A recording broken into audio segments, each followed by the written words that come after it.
Selamat pagi Bapak Ibu, Saudara yang terkasih di dalam Tuhan. Senang sekali kita kembali merenungkan firman Tuhan pada pagi hari ini. Saya yakin pemeliharaan Tuhan yang ajaib berlaku di atas kita semua. Puji Tuhan.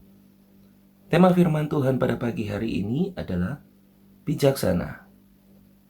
Kita baca di dalam Amsal pasal 16 ayat 21 berkata demikian, orang yang bijak hati disebut berpengertian, dan berbicara manis lebih dapat meyakinkan. Di dalam terjemahan bahasa Indonesia sehari-hari berkata demikian, orang bijaksana dikenal dari pikirannya yang tajam, cara bicaranya yang menarik, membuat kata-katanya makin meyakinkan. Dari ayat ini, kita akan mempelajari 3 bagian besar, yaitu yang pertama, apa ciri-ciri orang bijaksana? Kemudian yang kedua, kita akan mempelajari kegunaan daripada kebijaksanaan tersebut. Dan yang ketiga, kita akan mempelajari cara untuk menjadi bijaksana. Kita masuk di bagian yang pertama, ciri-ciri orang bijaksana. Berdasarkan Amsal pasal 16 ayat 21 tadi, maka kita akan mendapati ciri-ciri orang bijaksana yang pertama adalah mempunyai pikiran yang tajam atau visioner. Kemudian yang kedua, orang bijaksana mempunyai kata-kata yang meyakinkan. Sebab di dalam Amsal pasal 16 ayat 21 berkata, orang bijaksana dikenal dari pikirannya yang tajam. Cara bicaranya yang menarik membuat kata-katanya makin meyakinkan. Jadi kesimpulannya, orang bijaksana itu mempunyai pikiran yang baik dan kata-kata yang baik. Kemudian, kita masuk di bagian yang kedua, kegunaan daripada kebijaksanaan. Amsal pasal 16 ayat yang ke-22 di dalam terjemahan bahasa Indonesia sehari-hari berkata demikian, kebijaksanaan adalah sumber kebahagiaan hidup orang berbudi. Orang bodoh disiksa oleh kebodohannya sendiri. Jadi, orang bijaksana dikatakan berbahagia, dan orang yang tidak bijaksana dikatakan bodoh. Maksud daripada bodoh di sini bukan dari pikirannya, melainkan dari tindakannya. Ada terjemahan di dalam Bible in Basic English, Amsal pasal 16 ayat 22 ini berkata, but the punishment of the foolish is their foolish behavior.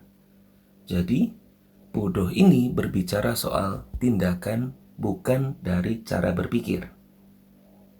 Jadi, kebijaksanaan berguna untuk memelihara cara hidup dan menuntun keputusan apa yang harus diambil. Jadi mari Bapak Ibu, jangan sampai kita tidak bijaksana, sebab kebijaksanaan ini berguna untuk memelihara cara hidup kita dan menuntun keputusan apa yang harus kita ambil ke depannya. Puji Tuhan. Bagian ketiga, bagian yang terakhir, kita akan mempelajari bagaimana cara menjadi bijaksana. Cara menjadi bijaksana yang pertama adalah memperbaiki pikiran. Di dalam Amsal pasal 16 ayat yang ke-23 berkata demikian, pikiran orang berbudi membuat kata-katanya bijaksana dan ajarannya semakin meyakinkan. Ini saya bacakan di dalam terjemahan bahasa Indonesia sehari-hari. Bapak Ibu Saudara yang saya kasihi di dalam Tuhan, iblis sekalipun tidak dapat menguasai pikiran manusia. Apa buktinya? Kita bisa melihat contoh dari Hawa dan ular di Taman Eden. Ular itu mengecoh Hawa melalui perkataan-perkataannya. Kemudian Hawa itu menuruti apa yang dikatakan ular. Jadi, di sini dikatakan bahwa ular itu sama sekali tidak merasuki pikiran Hawa, melainkan Hawa yang membiarkan pikirannya terbuka dan termakan oleh kata-kata dari iblis. Jadi, cara menjadi bijaksana yang pertama adalah kita harus memperbaiki pikiran. Pikiran adalah salah satu area penting di dalam kehidupan kita. Sebab, apa yang kita pikirkan itu akan terlihat dari cara kita bertindak. Kemudian, cara menjadi bijaksana yang kedua adalah memperbaiki perkataan. Amsal pasal 16 ayat yang ke-24 berkata demikian, "Perkataan ramah serupa madu, manis rasanya dan menyehatkan tubuh." Ini saya baca di dalam terjemahan bahasa Indonesia sehari-hari. Perkataan kita harus menjadi penghiburan bagi setiap telinga yang mendengarkan. Seringkali kita bergesekan dengan orang lain, kita berseteru dengan orang lain hanya karena perkataan kita yang kurang menyenangkan. Jadi mari kita sama-sama menjaga perkataan kita supaya perkataan kita itu dapat menjadi berkat bagi orang lain. Di dalam 1 Tesalonika 4 ayat yang ke-18 berkata demikian, "Karena itu, hiburkanlah seorang akan yang lain dengan perkataan-perkataan ini." Jadi Alkitab mengajarkan, Alkitab menganjurkan perkataan kita itu harus membawa penghiburan bagi setiap orang yang mendengarkan. Jangan sampai perkataan kita itu akan menyakiti orang-orang yang mendengarkan kita. Kesimpulan firman Tuhan pada pagi hari ini adalah orang yang bijaksana terlihat dari cara pikirnya yang tajam, kemudian kata-katanya yang baik.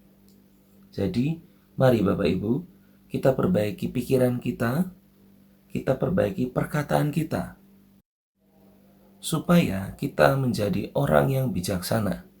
Saat kita menjadi orang yang bijaksana, kita tahu untuk memelihara cara hidup dan kita tahu keputusan apa yang harus kita ambil. Puji Tuhan. Mari sama-sama kita berdoa. Kami berterima kasih kepada Bapa karena hari ini kami ada semuanya karena pertolongan daripada Tuhan. Mari ambil alih seluruh kehidupan kami supaya kami dapat menjadi orang-orang yang bijaksana. Kami tahu apa yang harus kami lakukan. Kami tahu keputusan apa yang harus kami ambil. Kami mau memperbaiki pikiran kami. Kami mau memperbaiki perkataan kami supaya kami dapat menjadi berkat bagi orang-orang sekitar kami. Ajarkan kami agar kami dapat menjadi orang-orang yang bijaksana selama kami hidup ada di dalam bumi ini. Terpujilah Tuhan. Tuhan memberkati seluruh sidang jemaat-Mu. Tuhan memberkati seluruh hamba-hamba-Mu. Kalau ada yang sakit, kami berdoa di dalam nama Tuhan Yesus Kristus. Tuhan sudah sembuhkan. Kalau ada yang berkekurangan, di dalam nama Tuhan Yesus Kristus, Tuhan sudah mencukupkan.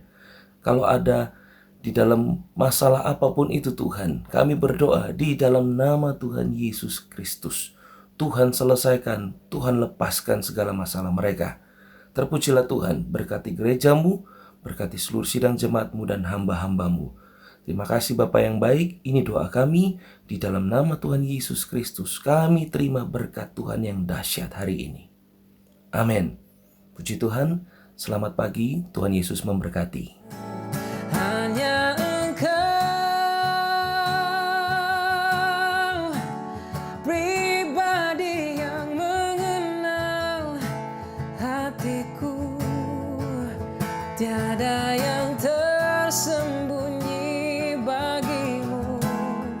Seluruh isi hatiku Kau tahu, dan bawaku untuk lebih dekat lagi padamu, tinggal dalam indahnya dekapan kasih-Mu. Hanya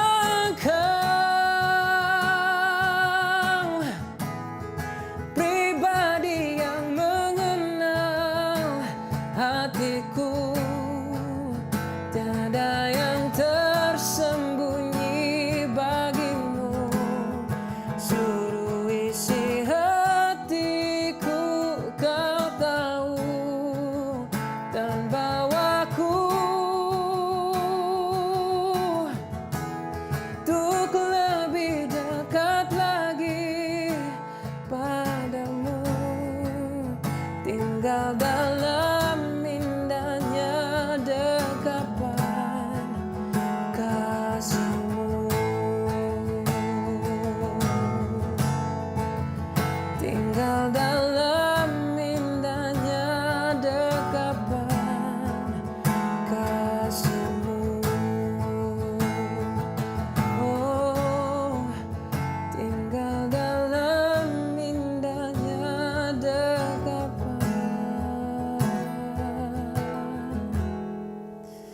kasih-Mu.